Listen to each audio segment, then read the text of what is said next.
Selepas turunnya surah An-Nasr, dan ini ayat yang ketiga.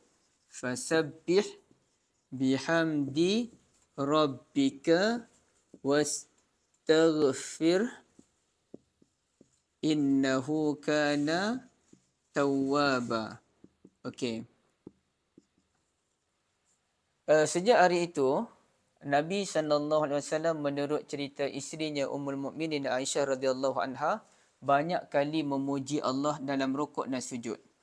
Yang mana Nabi baca Subhanakallahumma Rabbana wa bihamdik Allahumma ighfirli.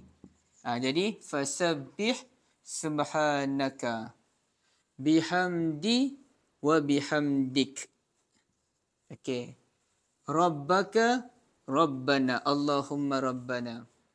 Wastaghfir Allahumma ghfirli. Ini bacaan yang selalu diamalkan oleh Rasulullah sallallahu alaihi wasallam ketika rukuk dan sujud, dan kata Ummul Mukminin baginda yuksiru, memperbanyakkan bacaan ini. Jadi boleh kita amalkan dalam salat fardu juga dalam salat sunat.